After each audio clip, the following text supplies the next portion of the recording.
Rubin Hossain Prince, আপনাকে দিয়ে শুরু করতে চাই।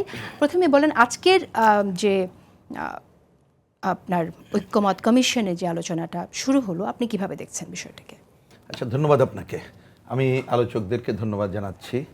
খুশি আপা এখানে আছেন, রনি আছেন, আর আপনি তো অনেক দিন পরে আপনার সাথে দেখা হলো এবং এই ধরনের আলোচনায়, কারণ আপনি এর আগে যখন এইগুলো ছিলেন আমরাও সেখানে ছিলাম এবং আপনাকে নানা বিবেচনায় আপনার আলোচনা মিস করি, তা আজকে আবার সুযোগ হলো। ধন্যবাদ এই জন্য আপনাকে, আপনাদেরকে ধন্যবাদ জানাচ্ছি, যারা শুনছেন তাদেরকে আমি শুভেচ্ছা জানাচ্ছি।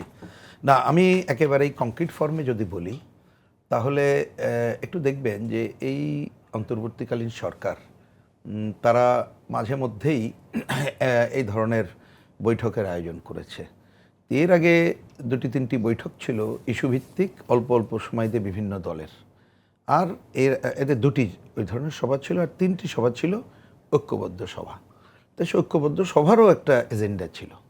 একবার ছিল ভারত যখন আমাদের ওই যে দূতাবাসগুলোতে সংকট হলো তখন, আরেকটা হলো আমাদের বৈষম্য বিরোধী ছাত্রদের একাংশই বলবো, তারা এখন যারা আন্দোলনে আছে ওই নামে, তারা একটা ডিক্লিয়ারেশনের কথা বললো সেটাকে নিয়ে।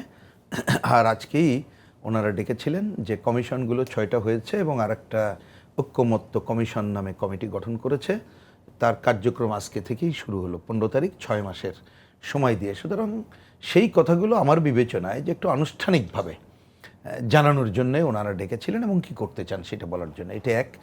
2 নম্বর হচ্ছে, এটা অতীত দিনেও যে সমস্ত রাজনৈতিক দলগুলো অংশগ্রহণ করে তারা সুযোগ সুবিধা মতো ওই সংশ্লিষ্ট বিষয়ে যে এই সংশ্লিষ্ট সময়ে কতগুলো বিষয় তাদের মতামত ব্যক্ত করে, এবার সেটাই ঘটেছে, এটাই। সুতরাং এ ধরনের বৈঠকের ধারা অব্যাহত থাকুক, সেটা আমরা চাই। কতটুকু আশাবাদী আপনি যে সংস্কার? আচ্ছা, সেটাকে আমি ওইটা পজিটিভ দেখছি। এবার আমি বলি, আচ্ছা, সংস্কারের কথা বলার আগে আরেকটা কথা বলে নেই। এইটা দিয়ে আমি যদি দুইটা দিকে তাকাই, একটা সংস্কার নিয়েই যে প্রধান বিষয় সেটা নিয়ে আমি একটু পরে এসে আরেকটা কথা খালি বলে নেই। আমি যেটা বুঝলাম যে এবারও যে সমস্ত রাজনৈতিক দলগুলো ছিল, সরকারের তথ্য যেটা ওরা প্লেস করেছে তাতে 26টা রাজনৈতিক দলের কথা বলেছে। আমি কম বেশি, ওনারা ভালো বলতে পারবেন, আমি সেটার দিকে যাচ্ছি না, কারণ তালিকা ওনাদের কাছে। তো ওনারা যেটা বলেছেন তাতে আমার ধারণা কতকগুলো বিষয় আমি এখন আর তুললাম না, কারণ সময়ের বিবেচনায় যে বিষয়গুলো রেলিভেন্ট, ধরেন উদাহরণ যদি দেই, যে আগে স্থানীয় সরকার নির্বাচন না জাতীয় সংসদ নির্বাচন, বা আরো অন্যান্য এরকম কিছু প্রশ্ন আছে। না, বললাম যে কিছু প্রশ্ন আছে, দেখতে পাচ্ছি। আচ্ছা, না বলছি এই ধরনের প্রশ্ন বরঞ্চ এই দলগুলোর মধ্যে বডি ল্যাঙ্গুয়েজ শুধু না, ওরাল ল্যাঙ্গুয়েজে কে কোনটা চান এবং কত পার্সেন্ট কোনটা, সেটা একটা কিন্তু প্রতিফলন আজকে আনুষ্ঠানিকভাবে ঘটেছে পত্রপত্রিকায় যেটা ছিল। তাহলে আশাবাদীর ব্যাপারে আমাকে যদি বলেন, সরকার যদি, কারণ এই সরকারের যে মূল কথা যে আমরা ঐক্যমতের ভিত্তিতে করবো, তো ঐক্যমত মানেই তো অধিকাংশের মত, এটাই তো স্বাভাবিক। তাহলে কিন্তু অনেকগুলো পয়েন্ট রিজলভ করতে পারবেন যদি এই কথাগুলো তিনি হৃদয় দিয়ে শোনেন এবং নিজে যদি কোনোটার পেছনে বায়াসড ভূমিকা না রাখেন, তাহলে সে ব্যাপারে আমি 1 নম্বর আশাবাদী হতে চাই আজকে ওই আলোচনায়। দ্বিতীয়, আপনার ওই কথা আমি এই পর্বে এইটুকুই শেষ করতে চাই। দেখুন, সংস্কার নিয়ে তো অনেক বড় আলোচনা, কিন্তু আমি দেখলাম যে আমাদের প্রধান উপদেষ্টা এবং যিনি এই ঐক্যমত্য কমিশনেরও সভাপতি, তিনি আমাদের 5ই অক্টোবর, আগস্টের পরে আমি গত বছর অক্টোবরের কথা বলছি, আমাদের বাম জোটের সাথে যে সভা ছিল সেখানেও আমরা এই কোশ্চেন তুলেছিলাম। তিনি সেদিনও যেটা বলেছেন, আজকেও তিনি সেটা বলেছেন। আমি এই জন্য ধন্যবাদ জানাই এবং আমি আশা করব তিনি একটু পরে সেই কথা আমি আসছি, কি কথা, আচ্ছা কি আসছি, আমি ওই আগে শেষটা বলে নিয়েই বলি। আশা করি তিনি সেই জায়গাটিকে যদি থাকেন তাহলে আমি আরও বেশি আশাবাদী হব। এবার আসি কি কথা, কথা খুব ছোট্ট এবং আমার বিবেচনায় সহজ। আমাদের সামনে বলেছিলেন ছোট পরিসরে বামজোটের, আজকে উনি সবাই বলেছেন, টেলিভিশনেও যারা শুনেছে আপনারা দেখতে পাবেন, উনি বলেছেন যার যার মত বলুক।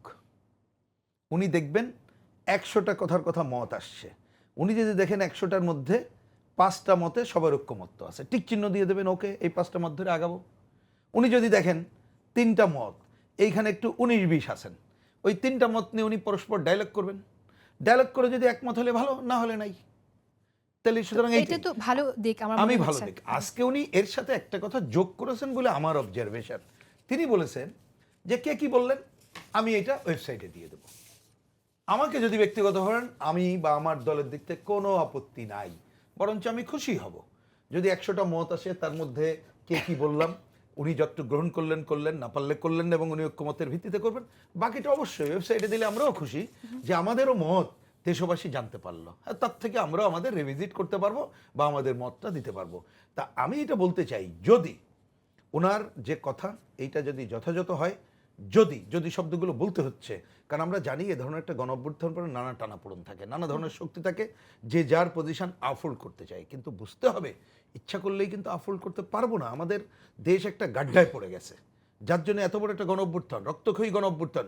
তখন আমাকে এগিয়ে নিতে গেলে অবশ্যই নির্বাচনের জন্য, সুষ্ঠু গ্রহণযোগ্য নির্বাচনের জন্য যা যা সংস্কার অবশ্যই তাই করতে হবে, করেই আমাদের গণতন্ত্রের পথের যাত্রা যেতে হবে।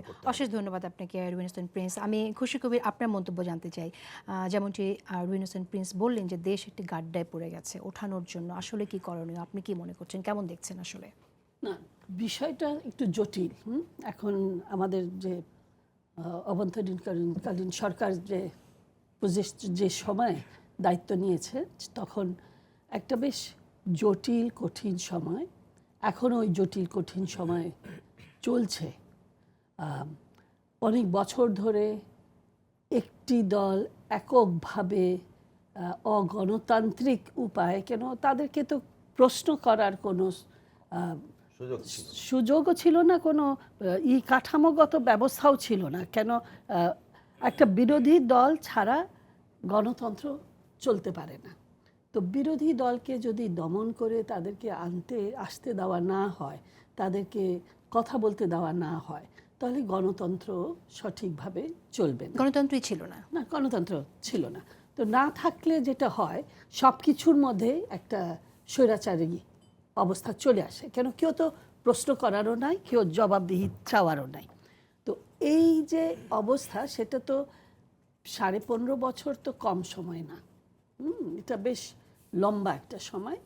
এই সময় কিন্তু আমি পুরো প্রশাসন, যন্ত্র ব্যবস্থা সব কিছুকে আমি নিয়ন্ত্রণ করতে পারি। আর আমাদের যারা প্রশাসনে আছে, এটা পুলিশ হোক, মানে আইন শৃঙ্খলা ব্যবস্থাপনায় হোক, যারা এই প্রশাসনে আছে, সিভিল প্রশাসন, ওনারা হোক, যাই থাকুক, সবাই কিন্তু ওই যে সরকার কি চায় সেটাই তারা ফলো করতে চায়। তারা যে তাদের দায়িত্ব কর্তব্য পালন করবে একটি ইন্ডিপেন্ডেন্ট, একেবারে স্বাধীন এবং যোগ্য একটা ক্যাডার সার্ভিস হিসাবে, তারা প্রশাসনে হোক, তারা স্বাস্থ্য সেবায় হোক, শিক্ষায় হোক, তারা তাদের নিজেদের দায়িত্ব পালন করবে। নীতি নির্ধারণ করবে সরকার, কিন্তু তারা তাদের দায়িত্ব আইন অনুসারে করবে।